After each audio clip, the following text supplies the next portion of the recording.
Nous sommes dans Ésaïe, le chapitre 1er. Ésaïe, chapitre 1. Nous allons lire le verset 16 et le verset 17. Ésaïe, chapitre 1er, le verset 16 et le verset 17. Nous lisons la parole de Dieu au nom de Jésus. Amen.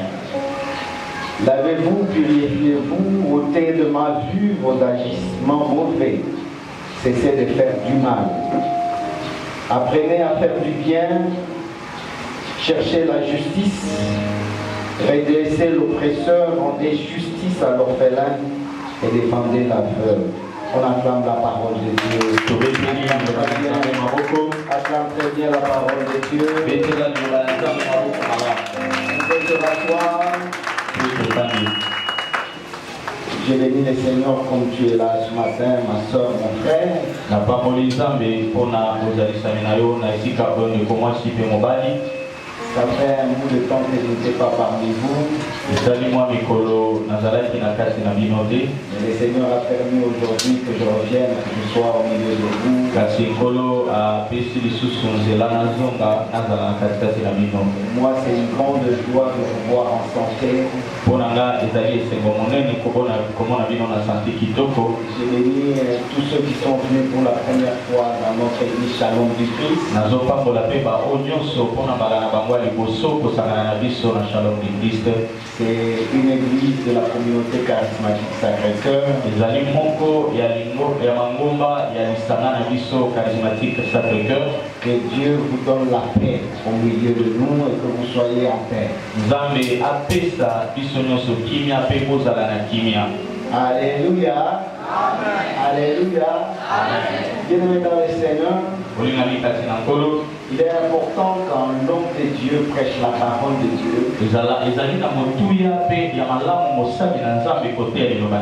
que le peuple de Dieu comprenne cette parole. Et pour que le peuple de Dieu comprenne la parole, elle doit être claire et simple.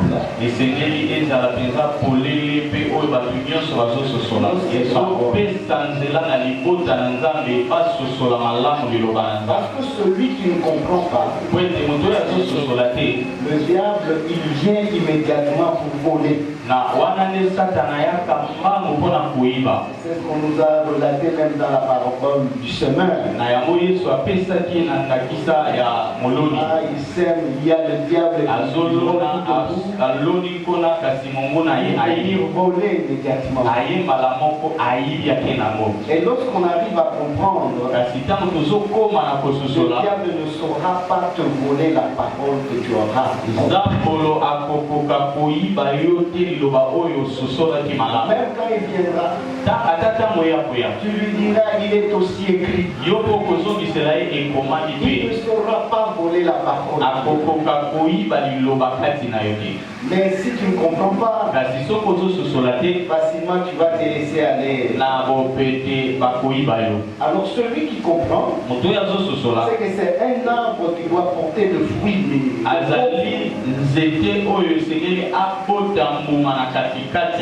Déjà ses racines sont bien enracinées dans la terre. Permettre de produire aussi de fruits. Malgré que nous sommes toujours dans notre thématique générale sur la puissance de l'amour. Ce matin, nous allons parler autrement de l'amour. Retrouve la justice de Dieu dans ta vie. Retrouve la justice de Dieu dans ta vie. Donne-moi ton amen. Retrouve la justice de Dieu dans ta vie. Tu ne peux pas avoir la justice de Dieu sans l'amour. C'est l'amour qui nous permet d'avoir la justice de Dieu. Alors comme nous avons perdu la justice de Dieu, Parce qu'il nous manque l'amour. Et nous allons comprendre ensemble cette justice de Dieu. Et c'est pourquoi nous disons, nous définissons la justice de Dieu comme étant une habileté.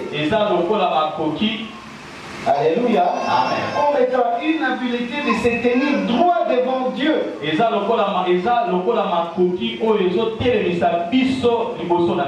Sans complexe. Tu n'auras même pas de complexe d'infériorité. Une habileté de se tenir droit devant Dieu sans même complexe d'infériorité. Alléluia. Sans honte, sans culpabilité, comme si le péché n'a jamais existé. Alléluia. Je me répète en disant ceci, que cette justice que nous devons retrouver, c'est une habileté de se tenir droit devant Dieu sans complexe d'infériorité, sans honte, sans culpabilité, et comme si le péché n'a jamais existé. Bien-aimé dans le Seigneur, Dieu est amour. Parce qu'il est amour, c'est pourquoi pour exprimer son amour, Dieu ne peut pas exprimer son amour d'une manière isolée. L'amour s'exprime en face de quelqu'un. Lui-même Dieu, en tant qu'amour, pour qu'on sache qu'il est amour, il faut qu'il soit en face de quelqu'un pour exprimer l'amour. Il ne peut pas exprimer l'amour dans le vide. Tu ne peux pas exprimer l'amour dans le vide. Il faut que tu sois en face de quelqu'un, d'une société, d'un groupe de personnes pour exprimer l'amour. Alors Dieu, comme il est le Dieu d'amour, il n'a pas voulu seulement garder cet amour en lui, mais il a voulu démontrer à l'humanité qu'il est réellement amour. Et pour montrer à l'humanité, Dieu devrait partager son amour avec l'homme. Donne-moi ton amen. Donne-moi ton amen. Ainsi que Dieu créa l'homme, parce que Dieu a voulu partager son amour avec l'homme, faire de l'homme son partenaire. C'est un contrat de partenariat entre Dieu et l'homme. Donc Dieu partage son amour avec l'homme. Bien-aimé dans le Seigneur, la Bible nous dit, quand Dieu lui-même, il a créé les animaux. Dieu a créé les animaux, mais il n'a pas donné les noms des animaux. Il a dit à son partenaire, moi je crée, et toi tu nommes. Moi je crée, mais toi tu nommes. Dieu a créé les animaux, mais c'est l'homme qui a donné les noms de tous les milliers des animaux. Donne-moi ton amen. Si tu es là ce matin, donne-moi ton amen. Donc l'homme a donné les noms des animaux, mais c'est Dieu qui a créé les animaux. C'est un partenariat pour partager l'amour. L'amour se partage avec quelqu'un en face. Tu ne peux pas dire que j'aime Dieu et tu ne partages pas cet amour. Bien-aimé, l'amour se partage. Alors nous devons retrouver la justice de Dieu. cet homme qui s'est présenté devant Dieu n'avait jamais un complexe d'infériorité. Dans le jardin d'Éden, quand Adam était chaque fois avec Dieu, il n'avait point de complexe d'infériorité. Il n'avait point honte. Il n'avait point de peur. Ni de peur, ni de honte, ni de complexe d'infériorité. Il était à l'aise. Donc parce qu'il se sentait vraiment être très à l'aise avec Dieu.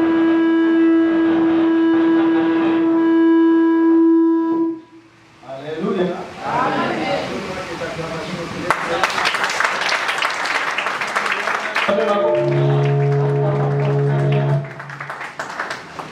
Alors Dieu veut qu'on s'approche de lui sans honte. Dieu veut qu'on s'approche de lui sans honte. Il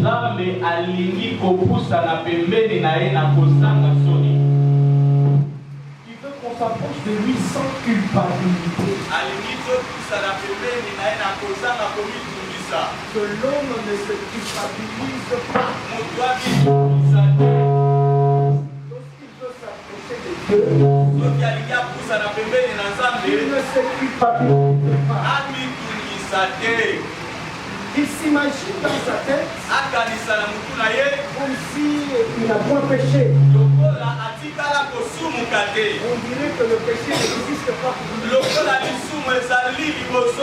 C'est comme ça que Dieu veut que l'homme s'approche de lui. Alléluia. Et Dieu, il a créé l'homme pour avoir une intimité de vie avec l'homme. Le but de la révélation de l'homme par Dieu, c'est que l'homme puisse vivre le plan parfait de Dieu. Et cela en partageant une vie d'intimité. Je ne pense pas qu'une personne devient l'autre personne avoir peur de cette personne-là. J'aime une personne. Comment je peux avoir honte de cette personne? C'est comme le pasteur Jean-Noël. Il aime sa femme, maman Anika. Et s'il la voit, il devient honteux. Il cherche à se cacher.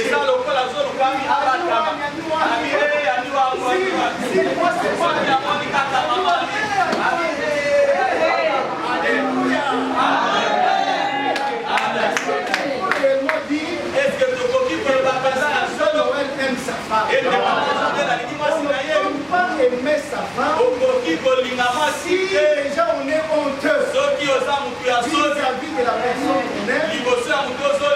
Et si on a peur de cette personne qu'on aime, on ne peut jamais partager l'amour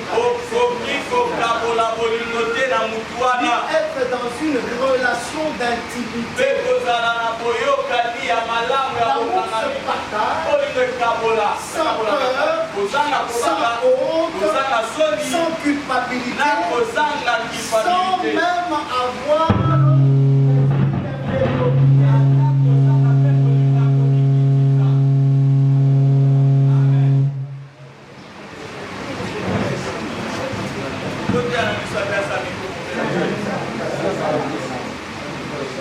Alléluia. Amen. Vous ne pouvez jamais avoir même un complexe d'infériorité vis-à-vis de la personne que vous aimez. C'est comme ça que Dieu, en créant l'homme, Dieu a voulu partager une vie d'intimité avec l'homme.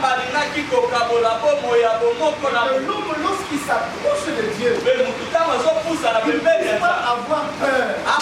Il ne puisse pas avoir le complexe d'infériorité. Il ne puisse pas avoir honte. Il s'approche partager avec lui l'intimité. C'est comme ça que Dieu pouvait créer les animaux. Il pouvait les nommer. Dieu n'a pas nommé les animaux. Mais celui qui les a nommés, c'était Dieu. Et Dieu, dans son amour, pour vraiment partager cette intimité avec l'homme, Dieu lui-même a donné même le pouvoir à l'homme. On peut lui dire dans Luc 10 rapidement. Luc 10. Luc 10, 19. Celui qui a trouvé peut nous lire rapidement dans Luc 10, 19. Alléluia. Amen.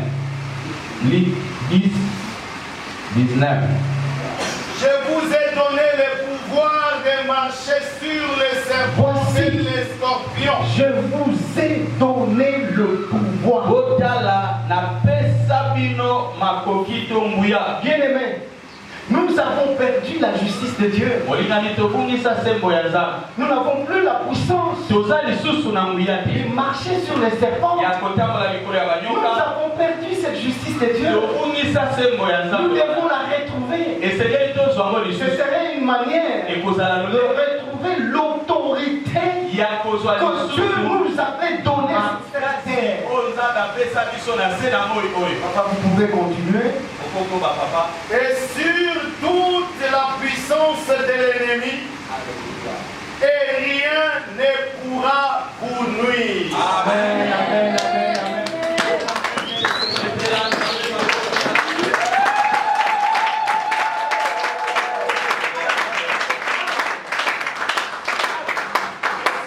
Toute la puissance de l'ennemi,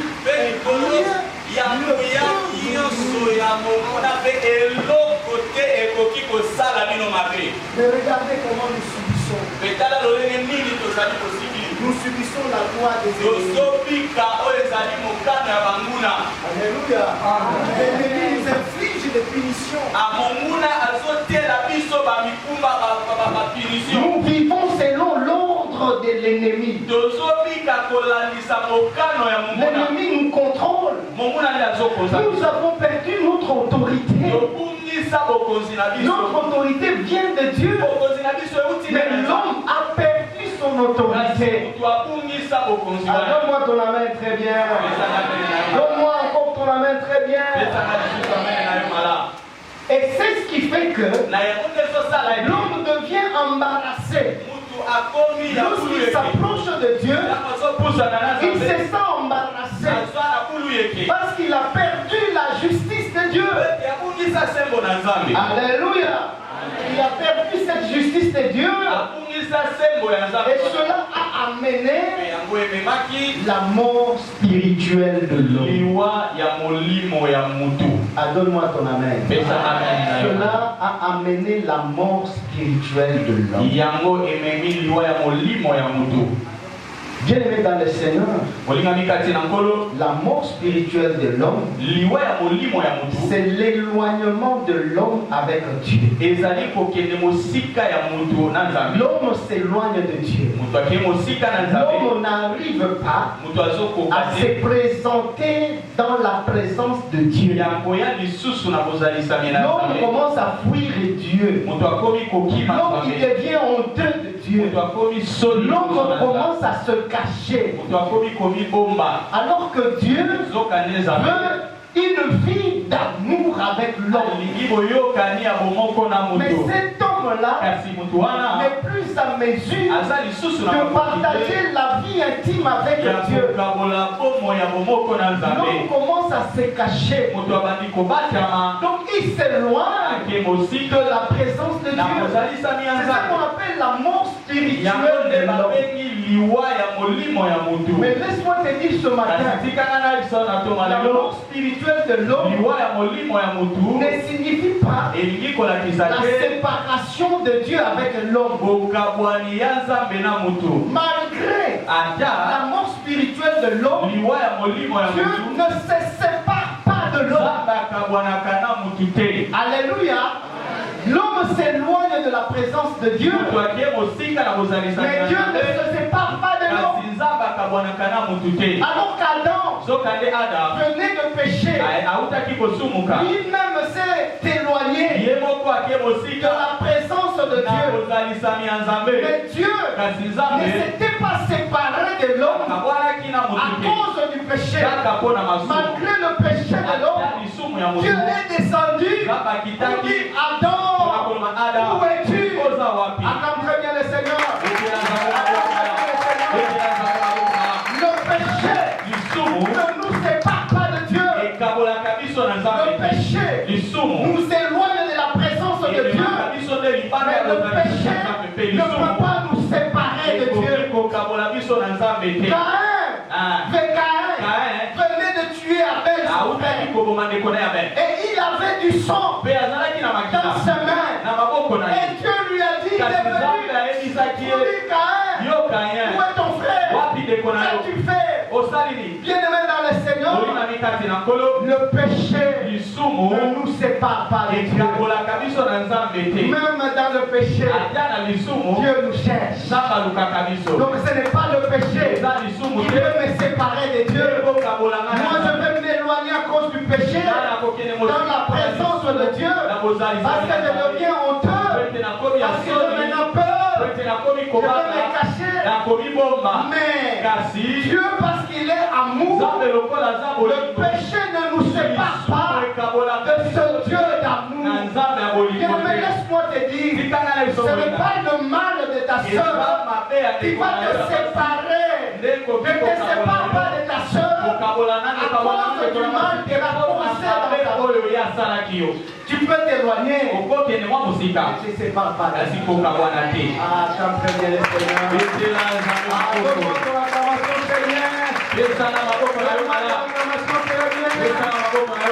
Alléluia. Alléluia. On a lu dans la Bible. Dieu a marché avec les Enoch, les Abraham, qui étaient pécheurs. Il était encore pécheur. Il a marché encore avec eux. Donc je te dis ce matin, même si tu as péché, Dieu ne se sépare pas de toi. Mais c'est seulement à toi de retrouver la justice de Dieu dans ta vie. Retrouve la justice de Dieu. Retrouve la justice de Dieu. On peut lire rapidement dans Genèse 3. Le verset 22 à 24. Genèse 3. Genèse chapitre 3. Verset 22 à 24. Genèse 3, 22 à 24. Totangi Genèse chapitre 3, le verset 22 à 24, na Congo, na Yesu. Puis il s'est dit, voilà que l'homme est devenu comme un Dieu. Pour ce qui est de savoir ce qui est bon ou mauvais, il faut l'empêcher maintenant d'atteindre aussi l'arbre de la vie. S'il a mangé le fruit, il vivait indéfiniment. Le Seigneur Dieu envoya donc l'homme du jardin. Le Seigneur Dieu renvoya donc l'homme du jardin d'Éden pour qu'il aille cultiver le sol dont il avait été tiré. Puis, après en avoir expulsé, le Seigneur plaça des chérubins en sentinelle devant le jardin d'Éden. Amen. Bien-aimé dans le Seigneur, l'homme a péché. Il s'est éloigné de la présence de Dieu. La présence de Dieu était dans le jardin d'Éden. Dieu a chassé l'homme. Mais quand il a chassé l'homme, il lui a laissé la liberté. Et l'homme pouvait encore s'introduire dans le jardin. Mais pour l'empêcher de s'introduire, Dieu a placé ses anges, a placé son armée avec les épées pour empêcher d'aller manger au fruit de la vie. Mais pourquoi Dieu les a empêchés? Parce que l'homme était devenu pécheur. Et en tant qu'homme pécheur, il ne pouvait pas avoir accès au fruit de l'arbre de la vie. Parce que l'homme devrait vivre éternellement pécheur. Parce que là, c'est l'arbre de la vie éternelle. Alors, avec la nature pécheresse, lorsque tu manges au fruit de l'arbre de la vie, tu as la vie éternelle. Déjà parce que tu as la nature pécheresse, tu vivras éternellement pécheur.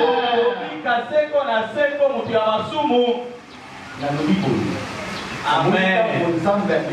Wow. Adam na Ève na kati na jardin. Parce que babongi lisusu te kozala na kati na présence na ye. Yango abengani bango na kati na jardin po babongi te po lisumu ekotaka na présence na Nzambe te. Nzambe abengani bango. Mais ntango abengani bango lobi me jardin eza wana polele. Bakomi kokotela bango mo bakoti lisusu na kati na jardin tala arbre de vie. Soki balie kaka yango bango bakoma na nature pécheresse bakobika seko na seko comme basumuki. Nde yango ete natiela bango basoda bakengela bango bakota ata moke te po ete soki bakoti bakokufa libela na libela. Alléluia. Alors yango empêché bango bakota te po bakufa. Cela montre que malgré le péché, le péché ne nous sépare pas de Dieu. Le péché ne brise pas l'amour de Dieu pour nous. Ce n'est pas ton péché qui peut briser l'amour de Dieu pour toi. Malgré ton péché, notre Dieu est toujours miséricordieux. Il est toujours compatissant. Il dit, je ne permettrai pas à l'homme de vivre éternellement pécheur.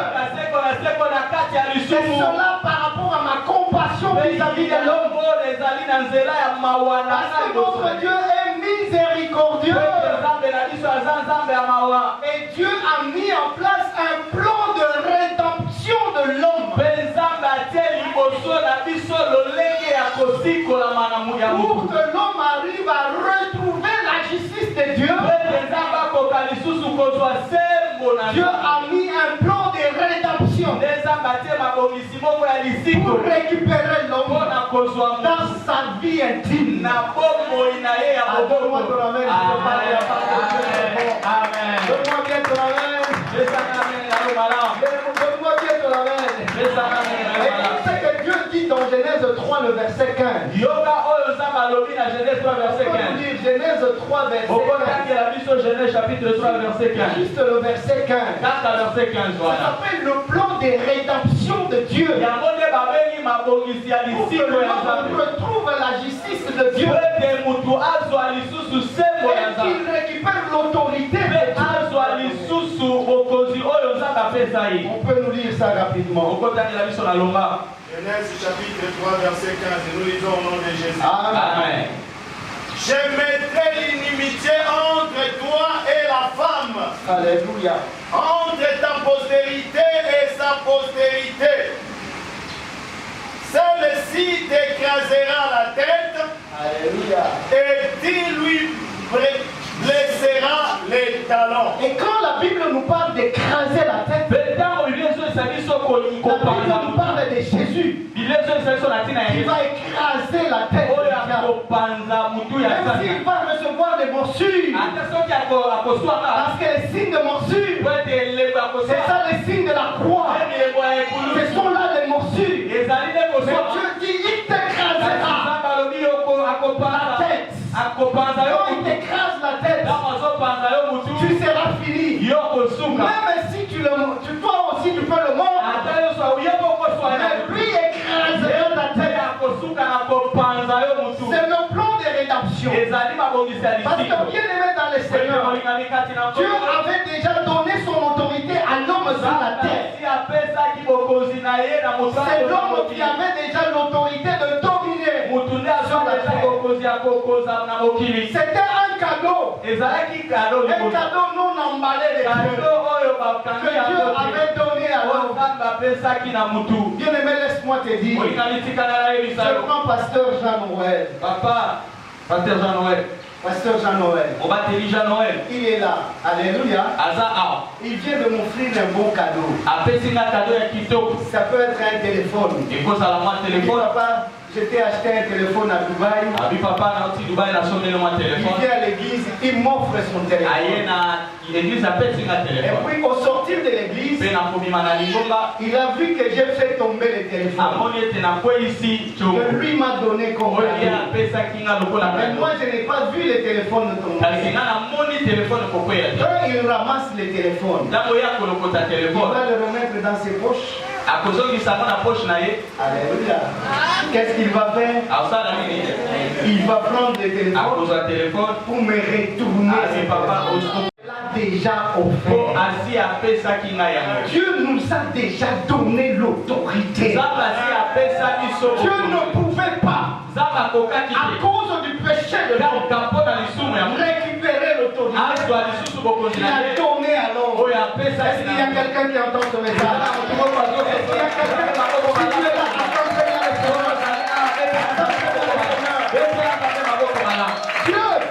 Dieu ne pouvait pas récupérer son autorité. Il nous avait déjà donné cette autorité. Et il ne pouvait plus récupérer. Mais c'est seulement l'homme lui-même qui devrait récupérer son autorité. Parce que l'autorité a été donnée à l'homme. Il a fallu que l'homme lui-même et seulement récupère cette autorité. Mais l'homme qui devrait récupérer l'autorité ne pouvait point avoir du péché en lui. Ni de la sémence de péché en lui. Parce que pour récupérer, il faut être homme. Mais un homme sans péché. Pour que tous les hommes retrouvent la justice de Dieu. Je ne sais pas si tu es là. Je ne sais pas si tu es en train de comprendre. Bien-aimé, écoute. C'est comme ça que Jésus-Christ ne pouvait pas provenir de la sémence de l'homme. Parce que cette sémence de l'homme, elle était de la nature pécheresse. Pour récupérer l'autorité, il fallait que la nature soit divine. Alors que chez les hommes, la nature était pécheresse. Pendant 4000 ans, pendant tous ces temps-là, même si Dieu a parlé aux prophètes, il a parlé pendant longtemps. Mais la nature pécheresse, elle était toujours dans l'homme. Et c'est comme ça que chaque année, un souverain sacrificateur devrait entrer dans le temple de l'expiation jusqu'au Dieu très saint pour entrer lui-même et demander le péché que tout ce peuple-là. Et il devrait le faire chaque année. Parce que la nature de l'homme était pécheresse. Et la semence de l'homme ne pouvait plus venir de Jésus. Parce qu'il fallait un homme saint, sans péché, pour récupérer l'autorité que Dieu a donnée à l'homme. C'est ainsi que la Bible dit, Dieu a tant aimé le monde, il a donné son Fils unique, afin que quiconque croit en lui ne périsse point, mais il est venu sous forme d'un homme. Alors je te dis ce matin, Jésus est venu avec la forme d'un homme, de pied, avec le sang, avec le nom. Il est venu sous forme de l'homme. Parce que c'est seulement l'homme lui-même qui devrait le lier. Mais un homme non pécheur. C'est comme ça que le Saint-Esprit, celui qui a donné la sémence et la naissance de Jésus. Parce que le Saint-Esprit, c'est l'Esprit de Dieu qui a donné la sémence et la naissance de Jésus. Pour que Jésus, en tant qu'homme,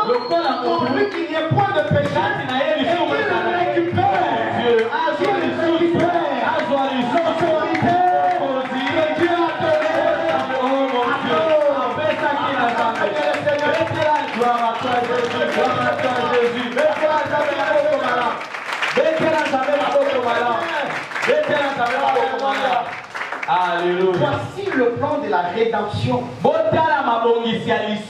C'était d'aller pour récupérer parce que l'autorité de l'homme se trouvait chez le diable. Le diable a piqué l'autorité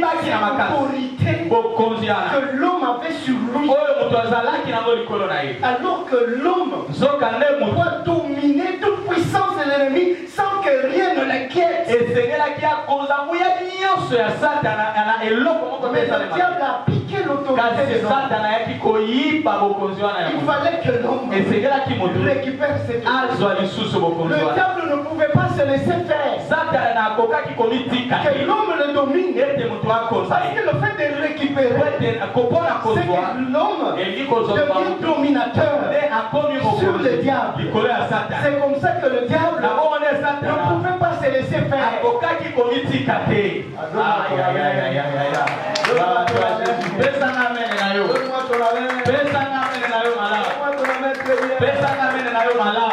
Très bien le Seigneur.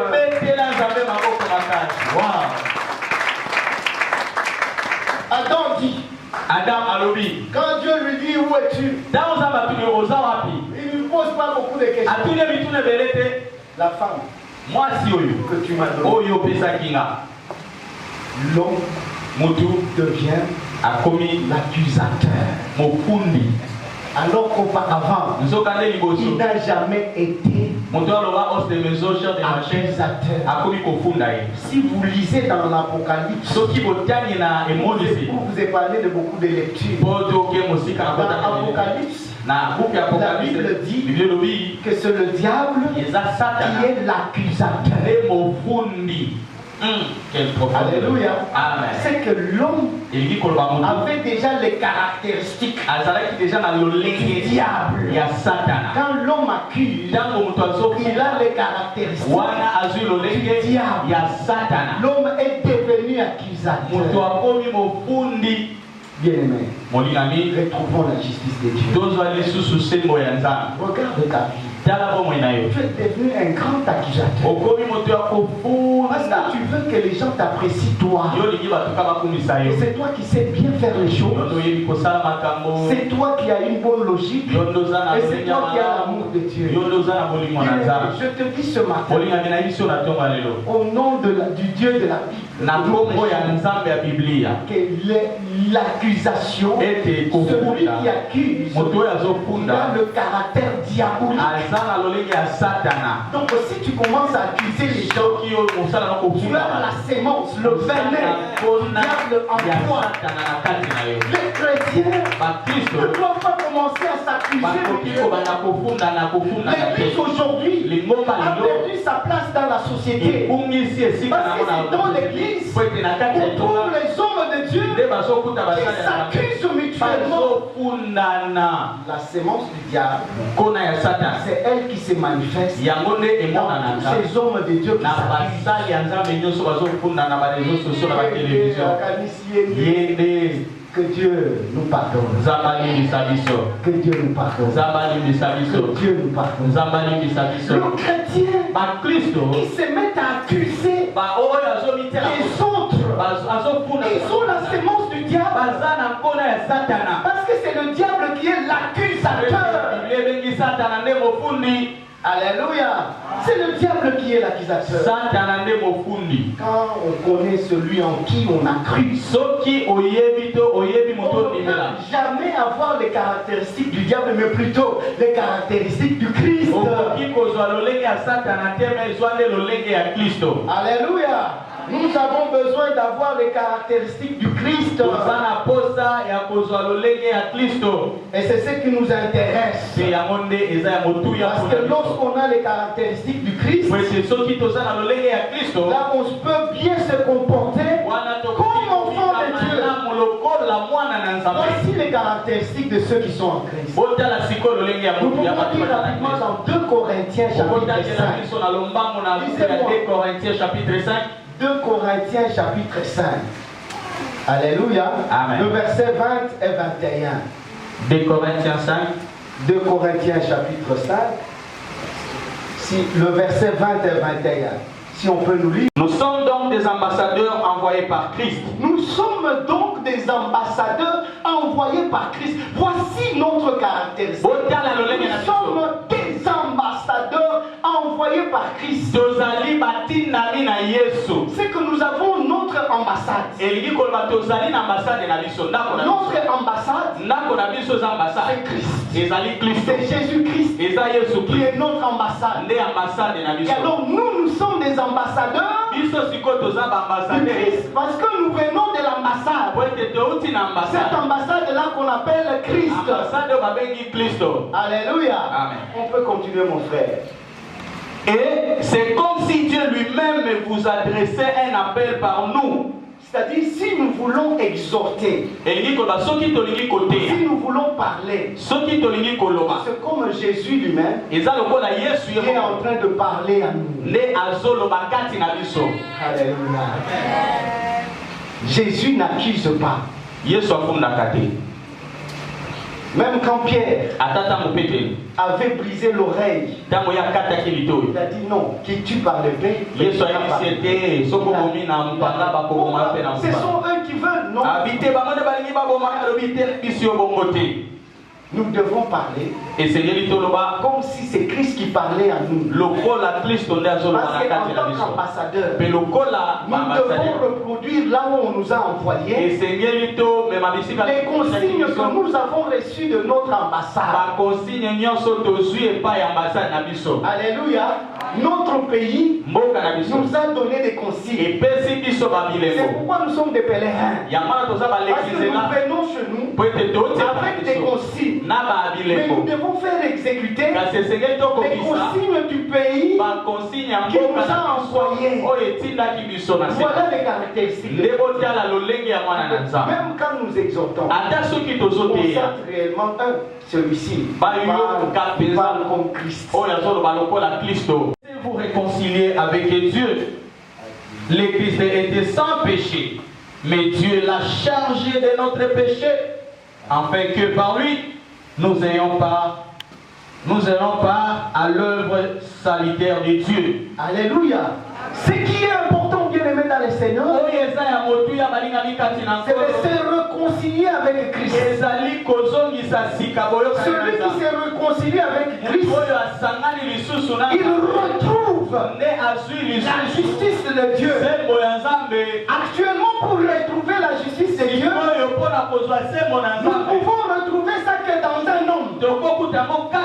On l'appelle Jésus-Christ. Celui qui a récupéré cette autorité-là. Et nous, pour retrouver la justice de Dieu, cela c'est en rapport avec notre position vis-à-vis de Jésus-Christ.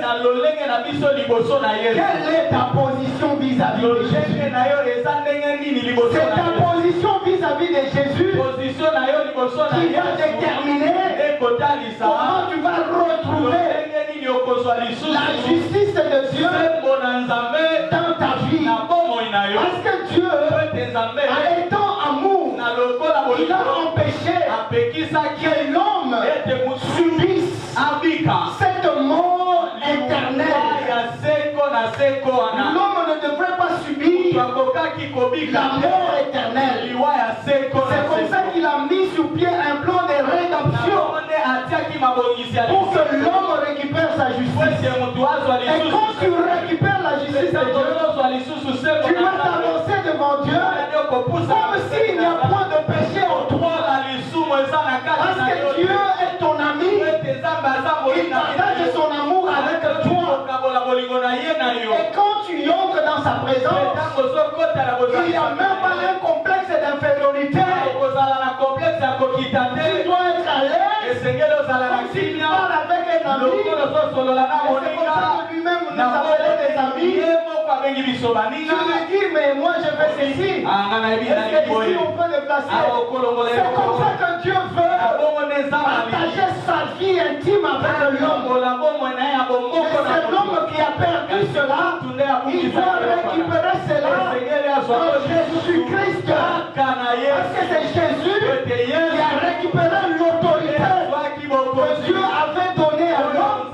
Et tout homme, pour qu'il retrouve la justice de Dieu,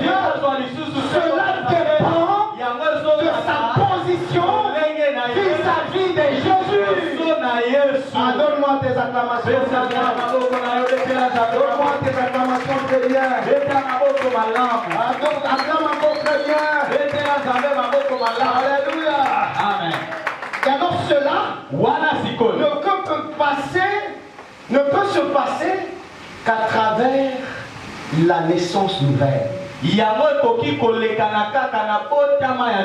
Pour que l'homme arrive à récupérer son autorité auprès de Jésus, cet homme-là doit naître de nouveau. Dis-moi, donne-moi ton amen. Cet homme doit naître de nouveau. Le vieil homme doit partir. Toutes les choses anciennes doivent partir. Le tableau ancien doit être effacé. C'est un nouveau départ. L'homme n'aura plus une conscience chargée. Il va dégager sa conscience pour entrer dans l'amour du Christ. Parce que bien aimé dans le Seigneur, si tu entres dans l'amour ou dans la présence du Christ, tout ce que tu veux, il te l'accordera. Si ce que nous demandons au Seigneur, nous avons du mal à la voir, seulement parce que nous avons une nature pécheresse. Nous devons d'abord chercher à récupérer cette autorité-là chez Christ.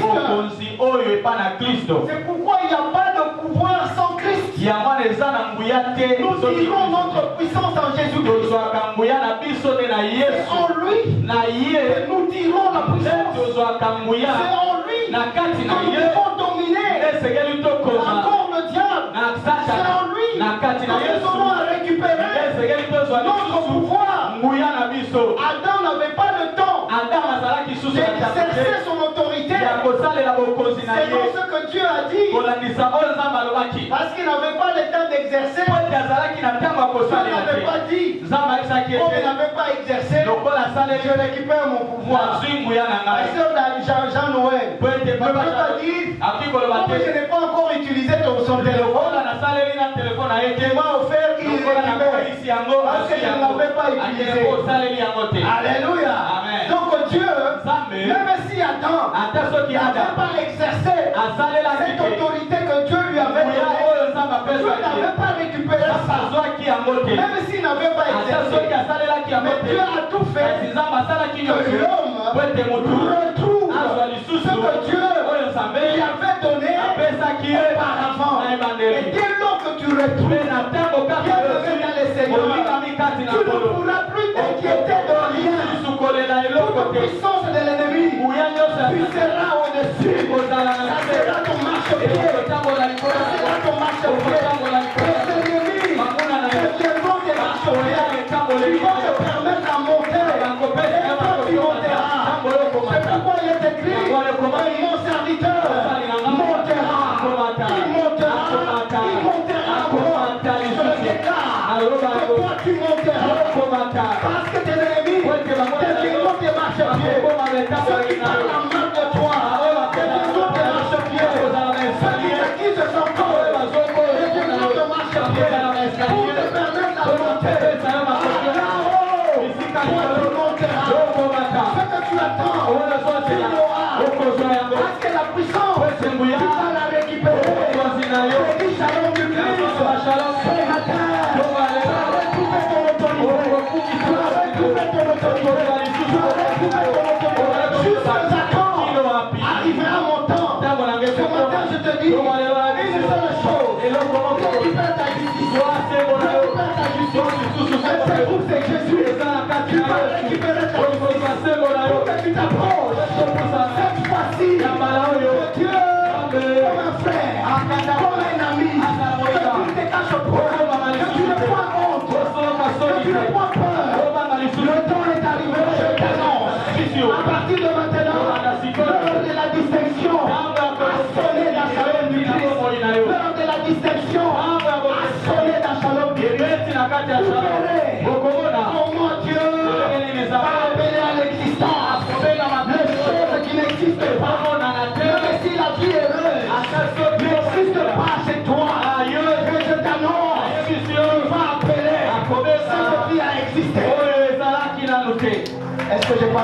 ce matin? Est-ce que je parle à quelqu'un? Est-ce qu'il y a quelqu'un qui reçoit la grâce? Ce matin, il reçoit la grâce. Il y a quelqu'un qui reçoit la grâce. Reçoit la grâce. Reçoit la grâce. Reçoit la grâce. Reçoit la grâce. Que Dieu bénisse sa parole. Son serviteur. L'église. Et entendez bien le Seigneur.